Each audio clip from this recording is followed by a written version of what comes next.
নমস্কাৰ আপোনালোকে চাই আছে অসম সংবাদ ২৪ ঘণ্টা আজি আমি অসম সংবাদ ২৪ ঘণ্টায় আহি উপস্থিত হৈছোঁ ঢেকিয়াজুলি সমষ্টিৰ অন্তৰ্গত পশ্চিম আলিহিঙাত আৰু পশ্চিম আলিহিঙাত এটি পথৰ বাবে এতিয়া জিয়াটো ভুগিছে ৰাইজে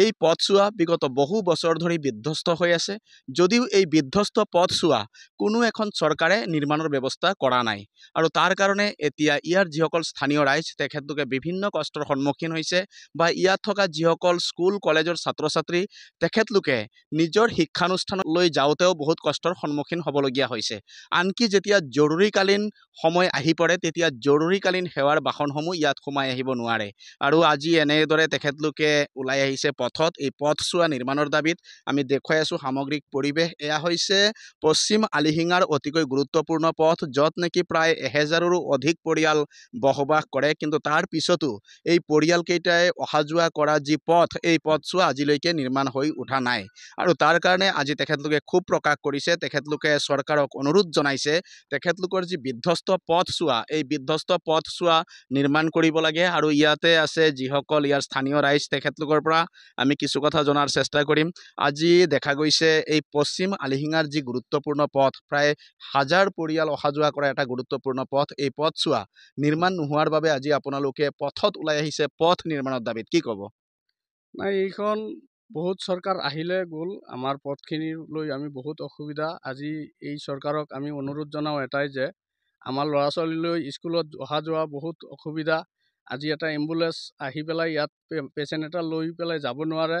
সেইকাৰণে আমি ৰাইজে অনুৰোধ জনাওঁ এইখন চৰকাৰক যে আমাৰ পথসমূহ অতি সোনকালে যাতে বনাই দিয়ে আৰু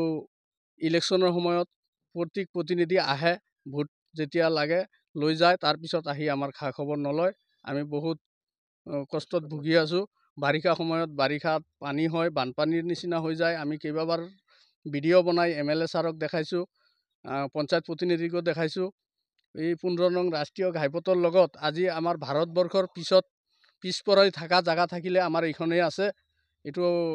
অতি সোনকালে যাতে বনাই দিয়ে এইটো আমাৰ ৰাইজৰ ফালৰ পৰা বৰ্তমানৰ চৰকাৰক অনুৰোধ জনালোঁ হয় ইতিমধ্যে শুনিলে যি বৰ্তমানৰ চৰকাৰ ভাৰতীয় জনতা পাৰ্টিৰ নেতৃত্বাধীন চৰকাৰক তেখেতলোকে অনুৰোধ জনাইছে তেখেতলোকৰ যি বিধ্বস্ত পথছোৱা নিৰ্মাণ কৰি দিব লাগে আৰু চবতকৈ এটা গুৰুত্বপূৰ্ণ বিষয় এইটো ঢেকিয়াজুলি সমষ্টিৰ অন্তৰ্গত ঢেকিয়াজুলি বিধানসভা সমষ্টিৰ অন্তৰ্গত আৰু ঢেকিয়াজুলি বিধানসভা সমষ্টিৰ যিগৰাকী বিধায়ক তেখেতে দক্ষ বিধায়ক তেখেতে কৰিব পৰা তেখেতৰ শক্তি আছে আনকি তেখেতে অসম চৰকাৰৰ এগৰাকী বলিষ্ঠ কেবিনেট মন্ত্ৰীও হয় সেইকাৰণে তেখেতলোকে আজি সেই মন্ত্ৰীগৰাকীলৈ অনুৰোধ জনাইছে যে এই বিধ্বস্ত পথছোৱা নিৰ্মাণ কৰি দিয়ক আৰু তেখেতলোকৰ যাতায়াতৰ ব্যৱস্থা সুচল কৰক আৰু ইয়াত আৰু লোক আছে আমি তেখেতলোকৰ পৰাও কিছু কথা জনাৰ চেষ্টা কৰিম কি ক'ব আজিৰ দিনটোত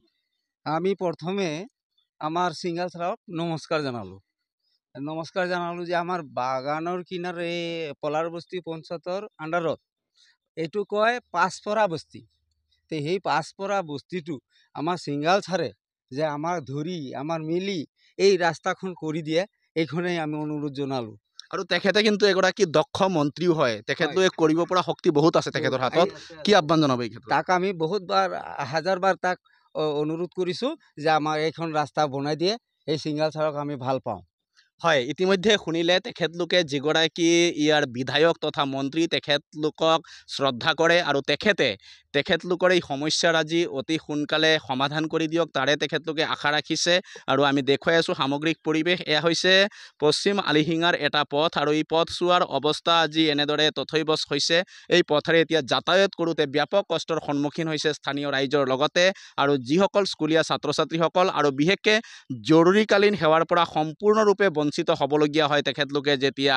কোনো দৰকাৰ পৰে আৰু সেইকাৰণে তেখেতলোকে এই বিধ্বস্ত পথছোৱা নিৰ্মাণৰ দাবী জনাইছে আৰু আমি দেখুৱালোঁ সামগ্ৰিক পৰিৱেশ আমিও আশা কৰোঁ নিশ্চয় এই চৰকাৰে এই পথছোৱা নজৰ দিব আৰু ৰাইজৰ জ্বলন্ত সমস্যা সমাধান কৰিব আমি ৰাস্তাৰ পৰিৱেশ দেখুৱালোঁ আমাৰ দায়িত্ব আমি নিষ্ঠা আৰু সততাৰে পালন কৰিলোঁ আৰু জনপ্ৰতিনিধিয়েও নিজৰ দায়িত্ব নিষ্ঠা আৰু সততাৰে পালন কৰক তাৰে কামনা কৰি সকলোৱে অসম সংবাদ ২৪ ঘণ্টা চাই থোৱাৰ কাৰণে মই প্ৰশান্ত বৈশ্যই এই পশ্চিম আলিহিঙাৰ পৰাই সকলোলৈ ধন্যবাদ জ্ঞাপন কৰিছোঁ।